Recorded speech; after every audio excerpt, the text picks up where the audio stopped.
په خیبر هاوس کې د سیارې نارت له طرفه یو پروګرام تابع شوی و. دا پروګرام د 50 ملکانو کوم د ADR د سوري لاندې دوی ته تربیت ورکړل شو. دا تربیت دوی ته په د امن کوششونو کې د استحکام د بڑاوي د پاره شوی وو. د جرګه حل افتتاح هم په خیبر هاوس کې وشولا چرته چې دا مشران به د دوی جرګه حل کې د دوی نه استفاده اخلي او خپل جرګې په هم دلته کې کوي. دا چې کوم جرګه حل جوړ شو تاسو خبره بالکل ټیک ده دي کې ان شاء الله مشران هم راځي دي کې زموږ لوکل جرګې کیږي دي کې به زموږ افیشل میټینګز هم کیږي. دا غوښنه علاوه چې د ډیسټریکټ خیبر په لیول باندې کوم لوکل پروګرام موږ ته ریکوست کوي ان شاء الله موږ بوله دا شی پرووایډ کوو.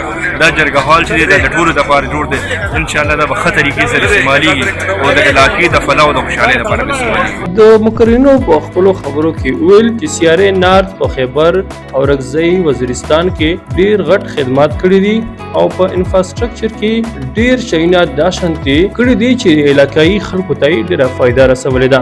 چې د مونږ ډي سي دلته بس مختار راکې پاور د ورکی د جرګه پر رواج باندې وشي په تاکید هغه کا پر رواج باندې وی او دې چې په باندې هغه شو مطمئن نو چې چې پر رواج نو پر جرګه دا وته ونسي چې بیا هغه په مطمئن شنو په کار دي چې ډاکټر په ولګیا دا راځلا چې په هغه کې بیا نسټینګ ملاويږي نه پکې وکیل پیش کیږي نه پکې هغه دوی په خپل خبرو کې ویل هم د ADR لسور لاندې د تربیت کړي شوی وو. دوی نه مونږ ډیره استفاده هم واخصله او په امن کوششونو کې به دا مونږ په کار راولو ځکه چې دا پروګرام لسور لاندې د اوغو د نوي نظام سره کوم ADR سیستم نافذ شوی دی. دوی د سور لاندې به مونږ د دینه استفاده اخلو.